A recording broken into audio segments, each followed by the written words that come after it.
ma femme m'a balancé les papiers du divorce à Noël. Ensuite, ses parents ont applaudi enfin. Mais quand elle a ouvert mon cadeau, son sourire suffisant a disparu, parce qu'elle a trouvé ça à l'intérieur. Bon, Reddit.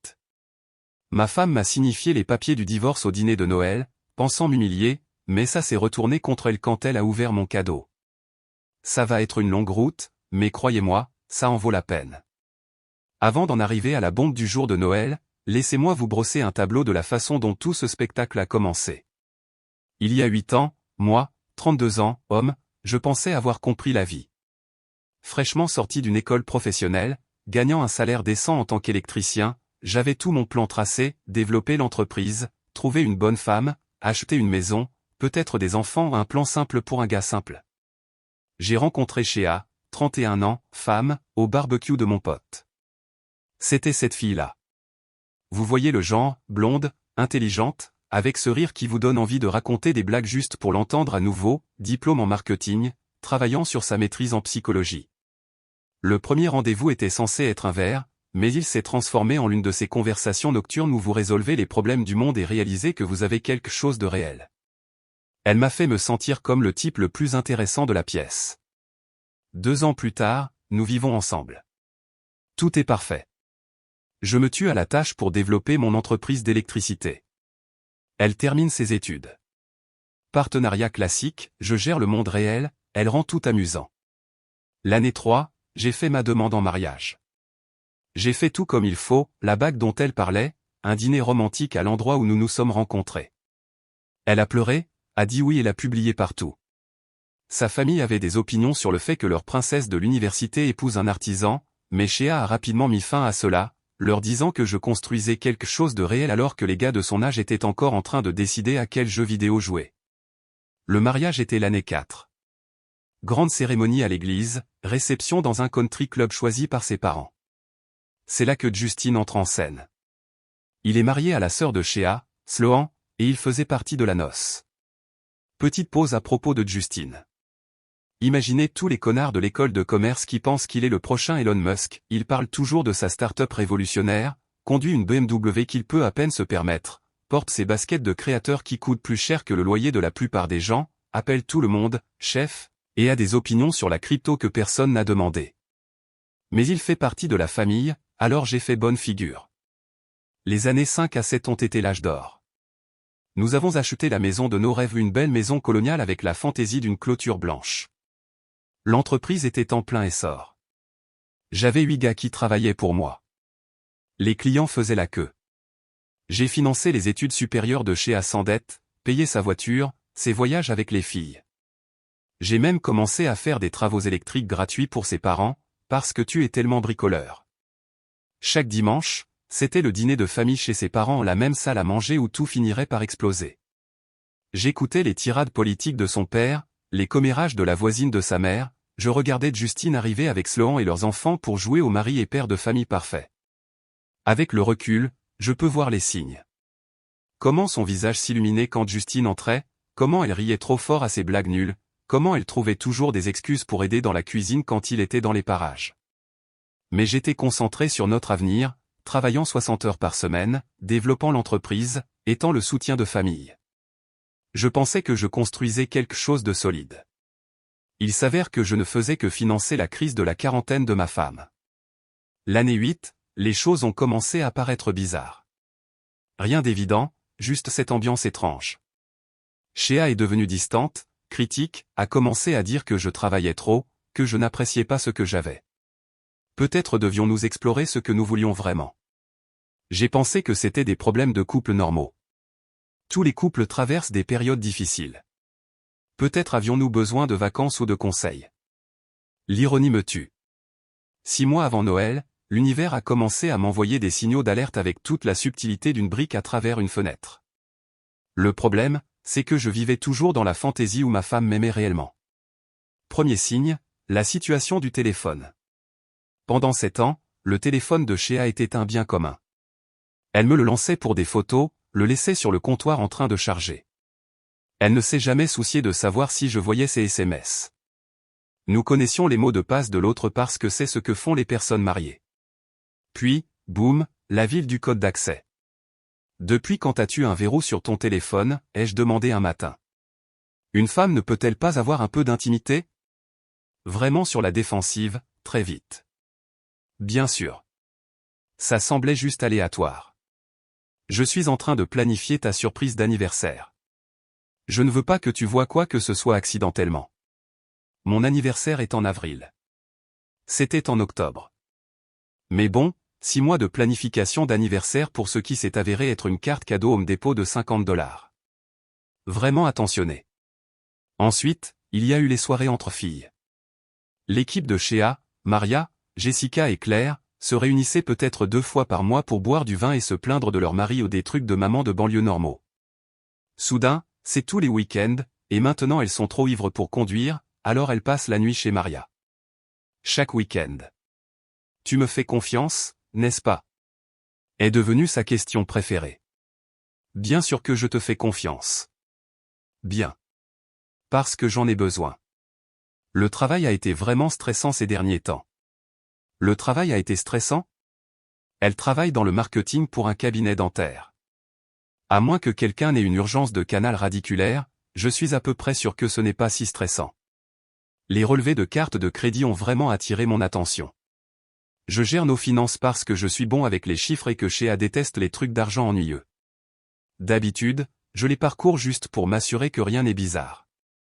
C'est là que j'ai commencé à voir des frais qui n'avaient pas de sens, des hôtels en centre-ville les soirs où elle était censée être chez Maria, des dîners pour 2 dans des restaurants dont je n'avais jamais entendu parler, des virées shopping qui semblaient excessives pour des cadeaux de club de lecture.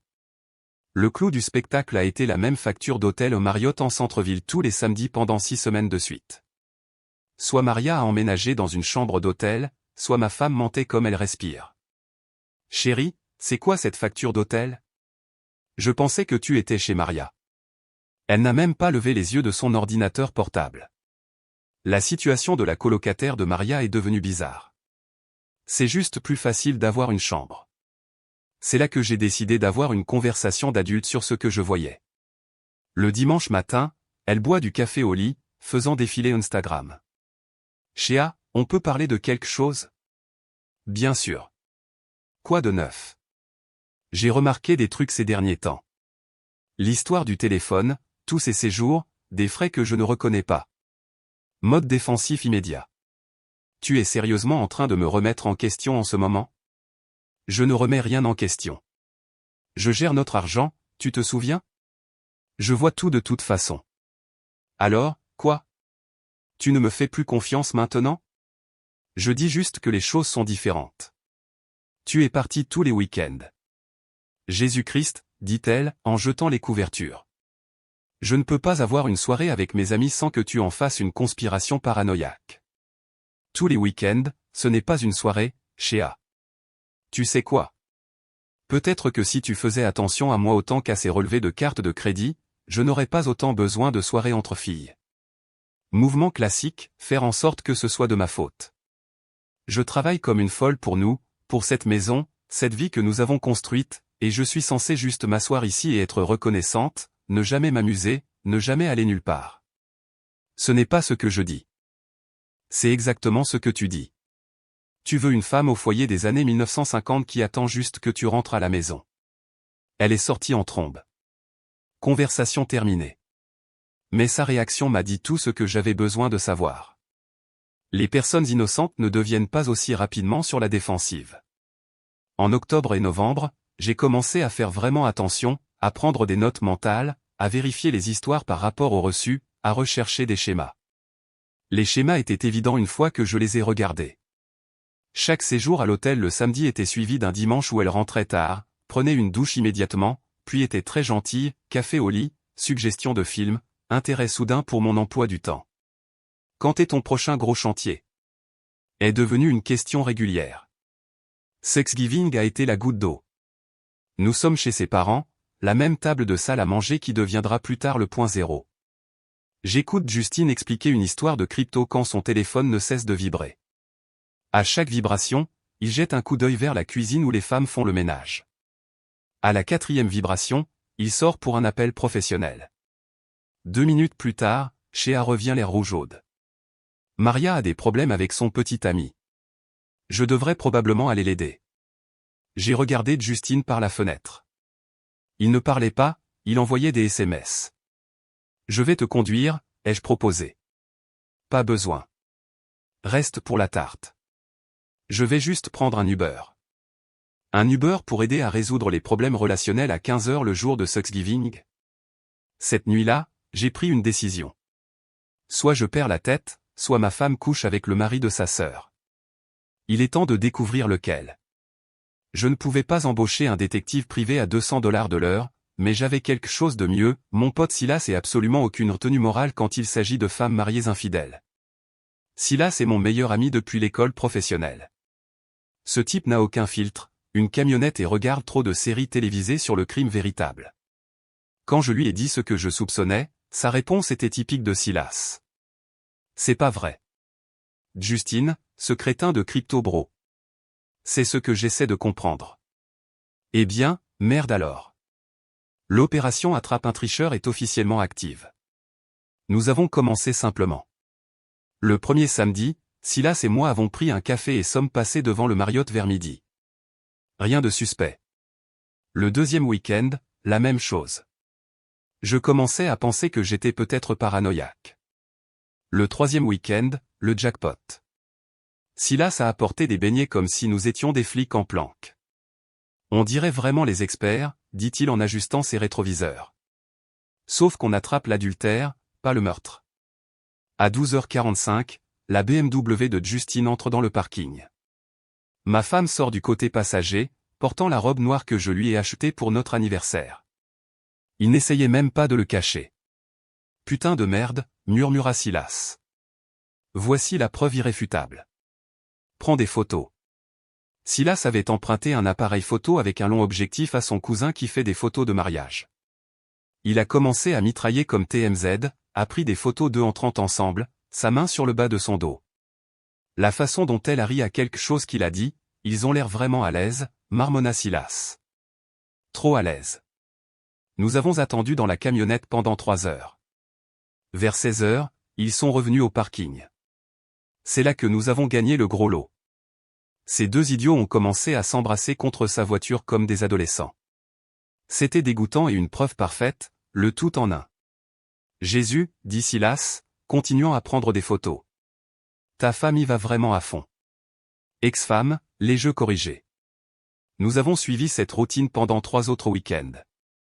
Le même schéma à chaque fois, parking, enregistrement à l'hôtel, déjeuner au bar, retour dans la chambre.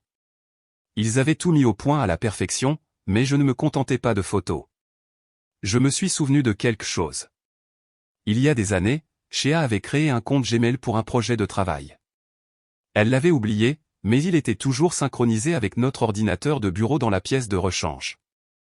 J'avais vu des notifications apparaître de temps en temps, mais je n'y avais jamais prêté attention. Ce mardi soir, pendant que Shea était à son club de lecture, j'ai allumé l'ordinateur. Bingo. Des mois de messages entre un compte Gmail que je ne reconnaissais pas et l'ancien email de Shea.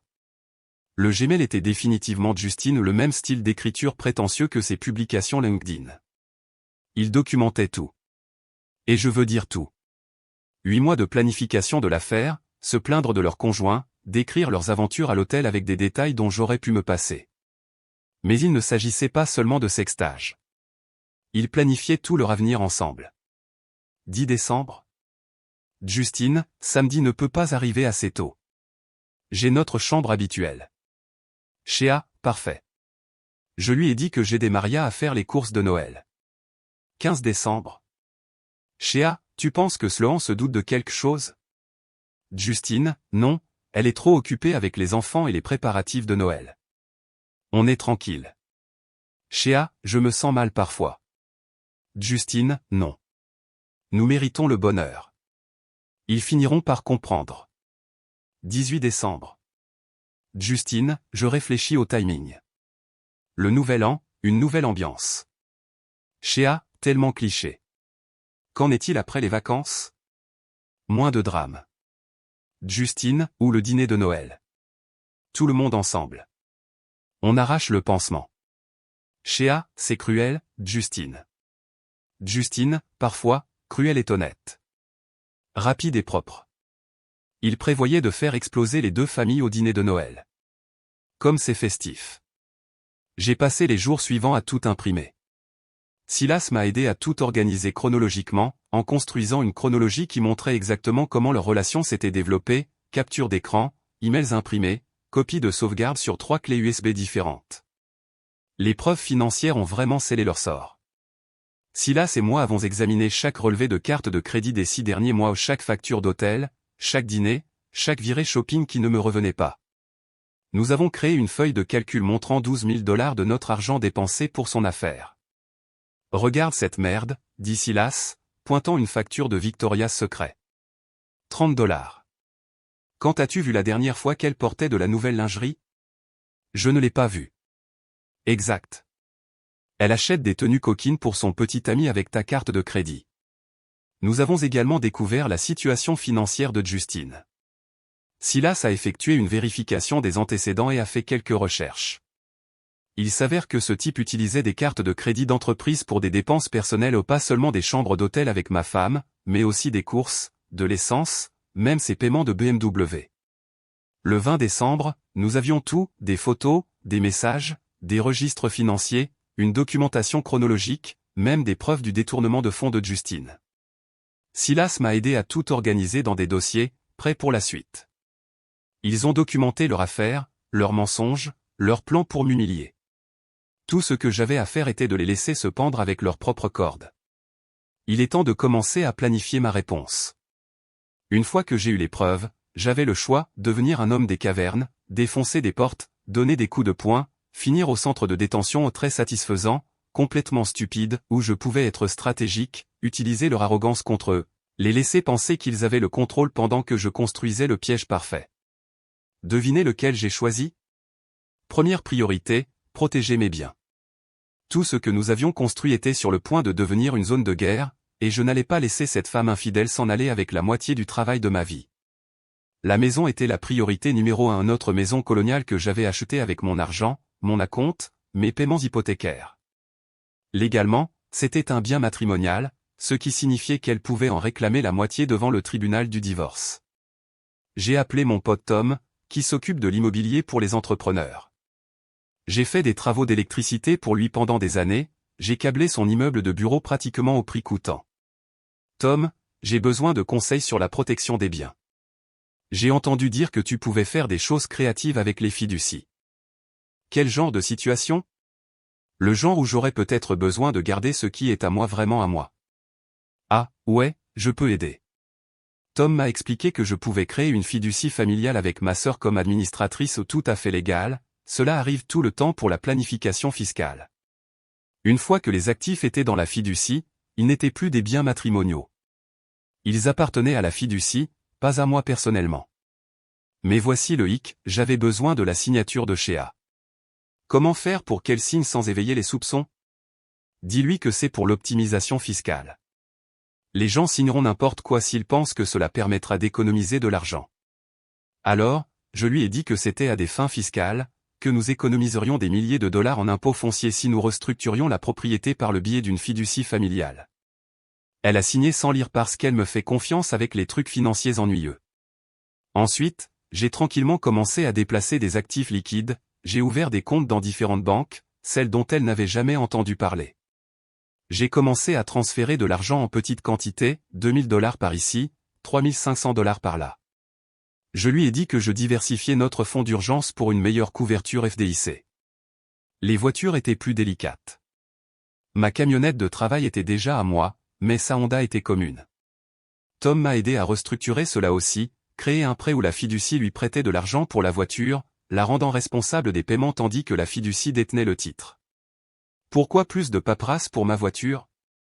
Restructuration de l'assurance. Notre agent pense que nous pouvons économiser de l'argent si les véhicules sont organisés différemment. Une autre signature sans lire. Chaque document qu'elle signait, je construisais une forteresse autour de tout ce que j'avais gagné. Parce que voici ce qu'il en est dans mon État, c'est un État à responsabilité, ce qui signifie que les tribunaux tiennent compte de qui a causé le divorce lors du partage des biens. L'adultère plus le vol de fonds matrimoniaux équivaut à de très mauvaises nouvelles pour le conjoint infidèle. J'ai également restructuré mon entreprise, appelé mon comptable, lui ai dit que je voulais passer d'une entreprise individuelle à une LLC pour la protection de la responsabilité. Créer Elite Electrical Solutions LLC avec des structures de propriété qui rendaient ma participation plus difficile à calculer devant le tribunal du divorce, mis à jour tous les contrats, les relations avec les fournisseurs, les cartes de crédit professionnelles. Si Shea voulait s'en prendre à mon entreprise, elle devrait démêler des structures d'entreprise qui coûteraient plus cher en frais juridiques que cela n'en vaut la peine. La situation de Justine nécessitait une approche différente. Les compétences informatiques de Silas se sont avérées utiles ici. Nous avons passé des heures à faire des recherches sur son entreprise, à la recherche de faiblesses. La start-up de Justine était plus fragile qu'un château de cartes, financé par des investisseurs qui avaient investi environ 1,5 million de dollars sur la base de promesses de technologies d'IA révolutionnaires. Mais quand Silas a fouillé dans leurs produits réels, c'était surtout de la poudre aux yeux, des présentations sophistiquées sans aucune technologie réelle derrière. Plus important encore, Justine volait systématiquement les fonds de l'entreprise. Nous avons trouvé des preuves de frais personnels remontant à plus d'1 an, courses, essence, paiement de voiture, même location de vacances. Ce n'était pas seulement des chambres d'hôtel avec ma femme. C'était un modèle de détournement de fonds. Silas a tout imprimé, relevé bancaire, relevé de carte de crédit, rapport de dépenses. Nous l'avons organisé chronologiquement, montrant comment les dépenses personnelles de Justine ont augmenté juste au moment où son aventure avec Shea a commencé. Ce type risque des accusations criminelles, dit Silas, soulignant un rapport de dépenses. Utiliser des cartes d'entreprise pour des affaires personnelles est un détournement de fonds typique. Combien au total? Près de 30 000 $ sur 15 mois. C'est une peine de prison sérieuse. J'ai également mis à jour ma planification successorale, changé les bénéficiaires de l'assurance vie, mis à jour mon testament, me suis assuré que si quelque chose m'arrivait, Shea ne verrait pas un sou. Tout irait à ma sœur avec des instructions pour contester toute réclamation de ma femme séparée. La guerre psychologique était tout aussi importante. Je devais jouer le mari aimant tout en me préparant à une guerre totale. Chaque matin, baiser d'adieu. Chaque soir, demander comment s'est passée sa journée et écouter des mensonges avec un visage impassible. Le plus dur était le shopping de Noël. Je devais acheter des cadeaux, les emballer et faire semblant d'être excité par notre avenir, tout en sachant que d'ici le nouvel an, elle serait sans abri. À la veille de Noël, tout était prêt. Silas m'a aidé à organiser les colis finaux. Pour Shea, dossier de preuves complet, chaque photo, chaque message, chaque reçu, toute l'histoire de son affaire, documentée et indexée. Pour Justine, copie de ses preuves de détournement de fonds prêtes à être envoyées à son patron, au procureur de district et à l'IRS. Pour Sloan, son propre dossier de preuves montrant exactement ce que son mari avait fait. Pour ses parents, un résumé expliquant comment leur fille avait menti à tout le monde pendant 8 mois. J'ai également préparé des plans de secours. Si elle ne signifiait pas les papiers à Noël, j'avais ma propre demande de divorce prête pour le 26 décembre. Si elle essayait de prétendre à des abus, j'avais une documentation sur sa tromperie systématique. Si Justine essayait de détruire des preuves, Silas avait déjà envoyé des tuyaux anonymes à son entreprise. Le matin de Noël, j'avais l'impression d'être assis sur une bombe avec une minuterie que je ne pouvais pas voir, entrant dans cette maison avec des cadeaux emballés, sachant que j'étais sur le point d'orchestrer la plus belle destruction de l'histoire de la famille. Son père était déjà à son 2e verre, regardant un match insignifiant. Sa mère était dans la cuisine, cuisinant sous le stress comme si le dîner de Noël était un sport de compétition. Justine est arrivée avec Sloan et leurs enfants vers 14 h, jouant la famille parfaite. Sloan courait après leurs garçons, essayant de les empêcher de casser quoi que ce soit de cher, et Shea, ma femme menteuse et infidèle, assise en face de moi, tripotait sa serviette comme si elle désamorçait une bombe, ce qu'elle était, d'une certaine manière, sur le point de déclencher. Ses parents n'arrêtaient pas de faire des commentaires passifs-agressifs sur mon travail, comme ils le faisaient toujours. Ça doit être bien de enfin prendre un jour de congé, dit sa mère. Shea dit que tu es toujours tellement occupé. Les affaires vont bien, répondis-je. Je ne peux pas me plaindre du travail régulier. Justine est intervenue avec ses conneries habituelles. C'est le piège des cols bleus, mec. Toujours à la tâche, jamais à vivre. Certains d'entre nous travaillent pour ce qu'ils ont, dis-je, en le regardant droit dans les yeux. Il s'est agité inconfortablement. Le dîner était une torture. Shea n'arrêtait pas de vérifier son téléphone comme si elle attendait un appel important. Sa mère bavardait sur des voisins dont personne ne se souciait. Son père expliquait les règles du football à des enfants trop jeunes pour comprendre. Vers 16 heures, après le dessert, Shea s'est finalement levée. En fait, dit-elle, se levant avec des mains tremblantes, j'ai quelque chose que je dois donner à tout le monde. La pièce s'est tue, tous les yeux rivés sur elle comme si elle était sur le point d'annoncer une grossesse. Sa mère avait l'air confuse. Chérie, on a déjà fait les cadeaux. C'est différent, dit-elle, en fouillant dans son sac à main. Elle a sorti une enveloppe rouge, les mains visiblement tremblantes, et l'a fait glisser sur la table. Qu'est-ce que c'est, demandai-je, faisant l'idiot. Joyeux Noël, Silas, sourit-elle. Sa famille regardait, sentant le drame mais ne comprenant pas quoi. J'ai ouvert l'enveloppe lentement, j'ai sorti des documents juridiques et j'ai lu l'entête à haute voix. Requête en dissolution de mariage.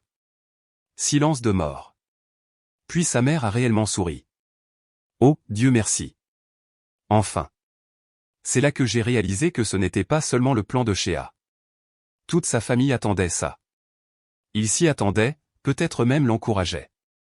Son père a hoché la tête comme si je venais d'annoncer la météo. Il était temps. Justine a commencé à sourire derrière son verre. Sloan avait l'air complètement perdu. Attendez, qu'est-ce qui se passe?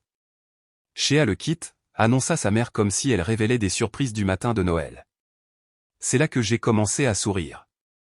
Toute la situation était si parfaitement foutue que c'en était presque beau. Tu devrais ouvrir ton cadeau aussi. J'ai pointé la petite boîte emballée sous le sapin que j'avais placée là ce matin. Sa confiance s'évaporait. Ce n'était pas dans son scénario. Sa famille avait l'air confuse parce que pourquoi apporterais-je un cadeau si je connaissais les papiers du divorce? Elle s'est dirigée vers le sapin sur des jambes instables, a ramassé la boîte, et est revenue à la table et l'a ouverte avec des mains tremblantes. La couleur a complètement quitté son visage. À l'intérieur se trouvaient des photos imprimées où elle et Justine s'embrassant dans des parkings, entrant dans des hôtels main dans la main, lui la tripotant contre sa voiture. Sous les photos se trouvaient des clés USB étiquetées, messages texte, registre financier, et reçu d'hôtel. Sa mère a laissé tomber son verre. Il s'est brisé. Son père a commencé à s'étouffer avec sa boisson. Justine est devenue blanc comme la neige fraîche. Sloan a regardé les photos, puis son mari, puis de nouveau les photos. C'est quoi ce bordel? Il est temps pour mon moment Oscar. Eh bien, dis-je, m'adressant à la pièce comme si je donnais une présentation, puisque nous faisons des annonces familiales, je me suis dit que vous devriez tous savoir que votre fille baise le mari de sa sœur depuis 8 mois.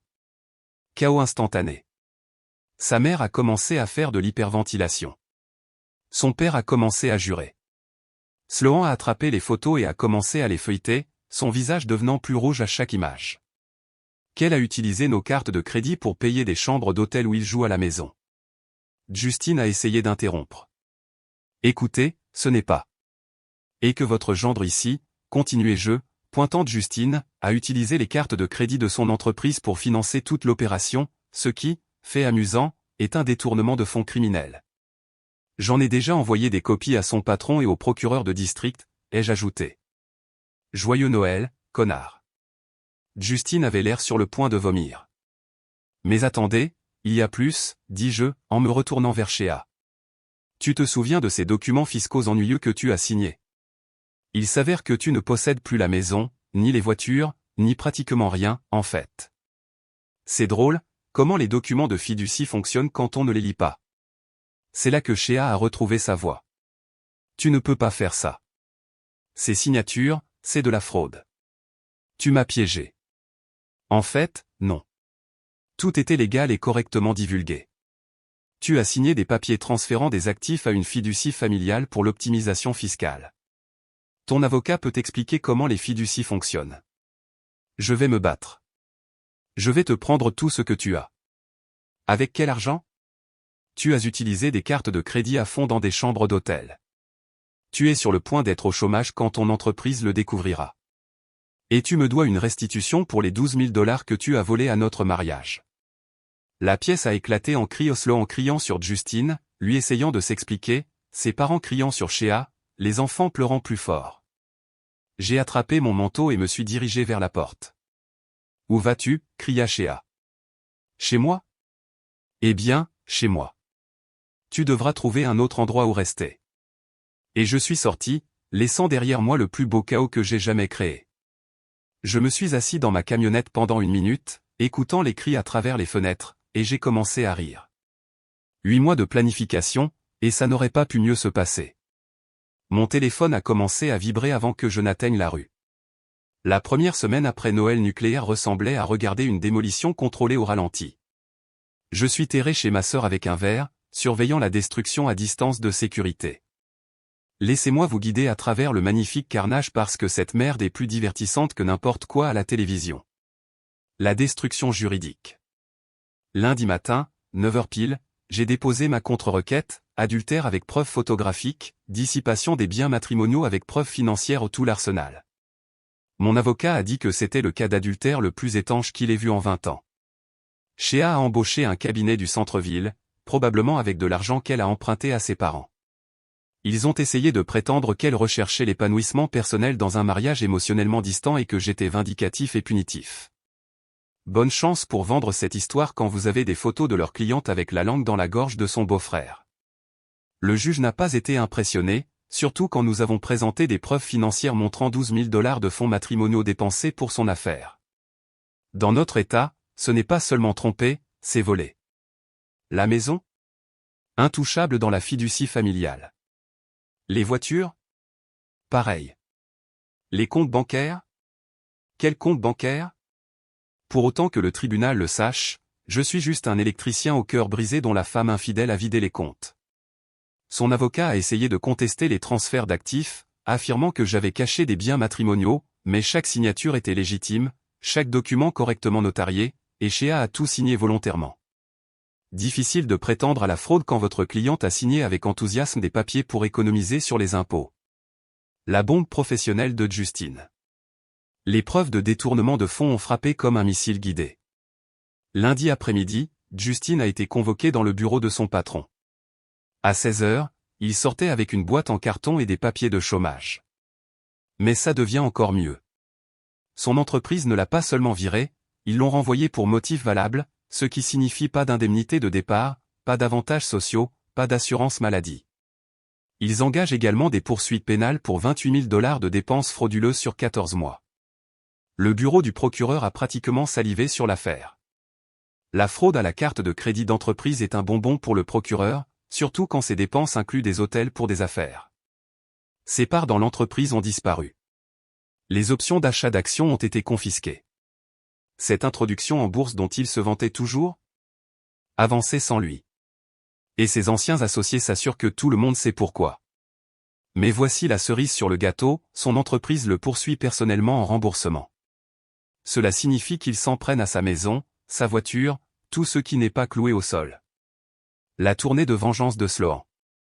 Sloan s'est avéré être la MVP de tout ce désastre. Le soir de Noël, pendant que Justine essayait d'expliquer les photos de lui tripotant sa sœur, Sloan était déjà au téléphone avec un avocat en divorce. Elle a déposé les papiers mardi matin avec une stratégie qui était du pur génie, la garde complète, une pension alimentaire maximale, la moitié de tout, plus des dommages et intérêts pour détresse émotionnelle pour adultère. Mais Sloan ne s'est pas arrêté là. Elle a mis le feu à tout sur la réputation de Justine, a publié une annonce Facebook soigneusement formulée sur la découverte de l'affaire de mon mari qui a été partagée 2000 fois en 48 heures. Envoyer des preuves à ses parents, ses amis, ses copains de l'université. La vie sociale de l'homme est officiellement morte. Sloan est également devenue intelligente avec l'argent. Avant que Justine ne sache ce qui lui arrivait, elle avait gelé les comptes joints, annulé ses cartes de crédit, demandé une pension alimentaire d'urgence. Mardi, il ne pouvait pas acheter le déjeuner sans emprunter de l'argent. Les parents de Shea sont en pleine crise. Sa mère m'appelle sans arrêt, alternant entre la mendicité et les menaces. « S'il te plaît, pense à la famille », dit-elle dans un message vocal. Des erreurs ont été commises, mais cela n'a pas à tout détruire. Des erreurs ont été commises comme si leur fille avait accidentellement trébuché et atterri sur la bite de son beau-frère pendant 8 mois. Son père s'est présenté à mon atelier mardi, voulant arranger ça, d'homme à homme. Je lui ai dit que la seule conversation que je voulais impliquait que sa fille rembourse ce qu'elle avait volé. Elle reste ma fille, dit-il. Et elle reste une voleuse et une tricheuse, répondis-je. La chute spectaculaire de Shea. C'est là que ça devient vraiment satisfaisant. Cette confiance qu'elle avait en faisant glisser les papiers du divorce sur la table a complètement disparu. Elle est de retour dans sa chambre d'enfance parce qu'elle n'a littéralement nulle part où aller. Ne peut pas se permettre un appartement parce que tout notre argent est dans des comptes auxquels elle ne peut pas accéder. Ne peut pas obtenir de crédit parce que son revenu était lié à nos finances communes. Sa situation professionnelle est encore pire. Son cabinet de marketing a une clause de conduite dans les contrats de travail. Quand la nouvelle du drame de l'affaire s'est répandue, son patron l'a convoqué pour une discussion. Nous gérons la gestion de la réputation, aurait dit son patron. Difficile de gérer la réputation des autres quand on ne peut pas gérer la sienne. Elle est en congé administratif pendant qu'ils évaluent la situation. Traduction, ils cherchent comment la virer sans poursuite. L'isolement social est brutal. Son groupe d'amis a implosé.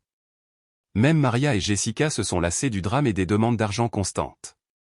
Elle est pratiquement un fantôme dans sa propre ville natale. Le boom de mon entreprise. Ironiquement, tout ce bordel a été formidable pour Elite Electrical. La nouvelle voyage vite dans les cercles d'entrepreneurs, et apparemment, être la partie lésée dans un scandale de tromperie est un excellent marketing. Chaque électricien, plombier et entrepreneur de la ville connaît l'histoire. Ils envoient tous des recommandations. Soutenez le gars qui a bien géré ses affaires, semble être le sentiment général. J'ai réservé plus de travail en une semaine que ce que je reçois habituellement en un mois. Mon téléphone a été un champ de bataille. En 48 heures, j'ai reçu 47 appels manqués de chez A, 23 SMS allant de la mendicité à la menace, 12 messages vocaux passant par le déni, la colère, le marchandage et la dépression. Des appels de ses parents, d'amis communs et de Justine. L'évolution des messages de chez A été fascinante. À commencer par le déni, tout cela est un malentendu. Passer à la colère, tu es une salope vengeresse.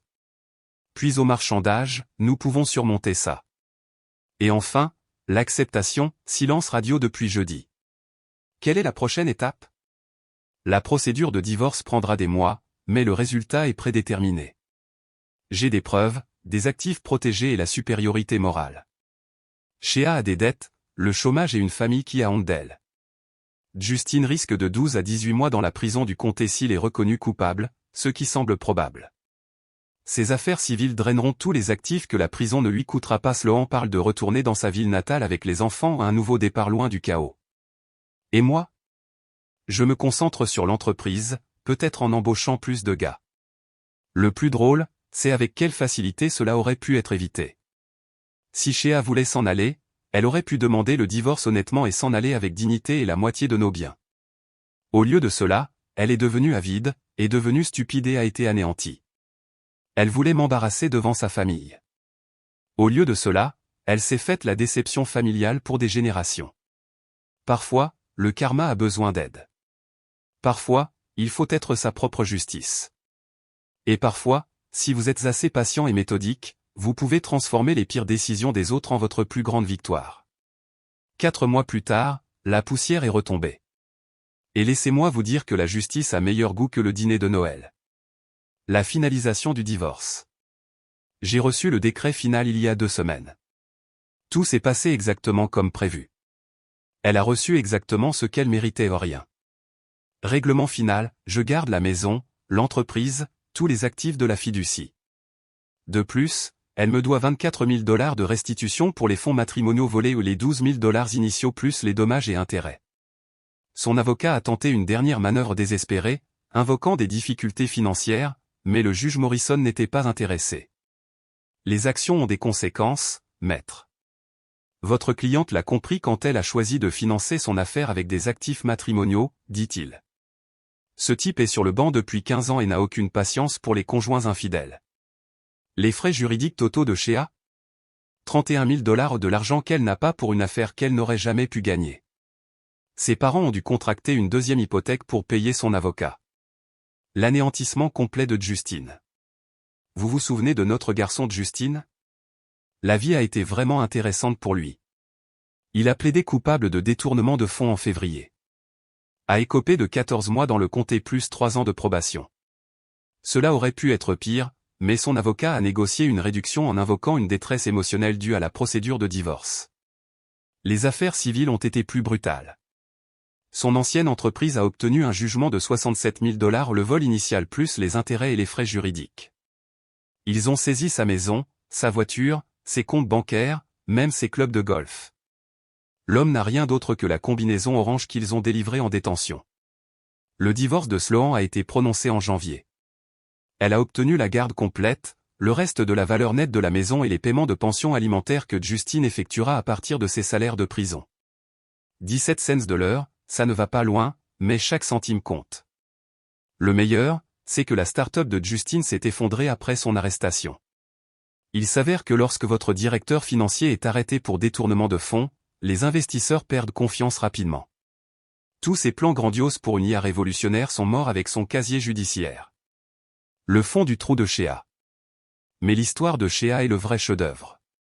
A officiellement perdu son emploi en janvier lorsque l'évaluation du cabinet a conclu qu'elle n'était plus apte à occuper des postes en contact avec la clientèle.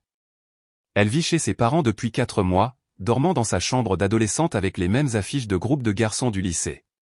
Sa mère se plaint constamment, selon les commérages du quartier qui me reviennent par l'intermédiaire des copains de beuverie de Silas.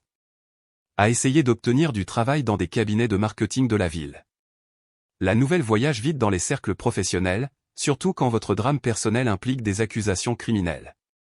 Personne ne veut embaucher la femme qui a financé une affaire avec de l'argent détourné. Elle travaille actuellement à temps partiel chez Target pour 13 $ de l'heure, le même magasin où elle dépensait des centaines de dollars en tenue pour ses rendez-vous d'affaires. Ironie si épaisse qu'on pourrait la couper au couteau. La dernière rencontre a eu lieu vendredi dernier. Je suis chez Home Depot en train de prendre des fournitures quand devinez qui travaille au service à la clientèle? Shea dans un gilet rouge qui a l'air de ne pas avoir dormi depuis des semaines. Elle m'a vu avant que je ne la voie. Quand je me suis dirigé vers la section de l'électricité, elle attendait. « On peut parler ?» demanda-t-elle, jetant des coups d'œil autour d'elle comme si elle avait honte d'être vue.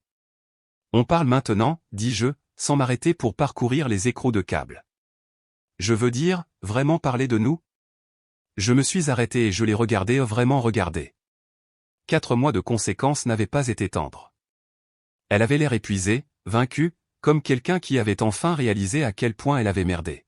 « Qu'est-ce qu'il y a avec nous ? La dernière fois que j'ai vérifié, tu m'as signifié des papiers de divorce et tu as essayé de m'humilier. J'ai fait des erreurs. Tu as fait des choix. J'ai corrigé. Grosse différence. J'ai réfléchi à ce qu'on avait, à ce qu'on pourrait avoir à nouveau. C'est là que j'ai commencé à rire. Tu es sérieuse ? Après que tu aies baisé le mari de ta sœur pendant 8 mois, après que tu aies volé à notre mariage. Après que tu aies essayé de me détruire devant ta famille. Les gens changent. J'ai appris. Oh, qu'est-ce que tu as appris ? Que j'avais une bonne vie et que je l'ai jetée pour rien. Elle a baissé les yeux sur son gilet rouge, sur les clients qui passaient devant nous, sur la vie qu'elle avait construite par pure stupidité. Je sais que je ne mérite pas une autre chance. Tu as raison. Tu n'en mérites pas. On était bien ensemble, autrefois. Temps passé. Je peux arranger ça. Avec quoi ? Tu travailles dans le commerce de détail pour 13 $ de l'heure. Tu me dois 24 000 $. Qu'est-ce que tu vas arranger exactement ? L'espoir dans ses yeux est mort à cet instant. Donc, c'est tout. Tu ne vas même pas envisager ? Madame, je ne te reprendrai pas même si tu étais la dernière femme sur Terre. Tu es une menteuse, une tricheuse et une voleuse. Ce ne sont pas des erreurs. Ce sont des traits de caractère. J'ai attrapé mes fournitures et je me suis dirigé vers la caisse. Tu m'aimais, autrefois, cria-t-elle après moi. Je me suis arrêté et me suis retourné une dernière fois. J'aimais qui je pensais que tu étais. J'ai reçu un SMS de son nouveau numéro cette nuit-là. Je suis désolé pour tout.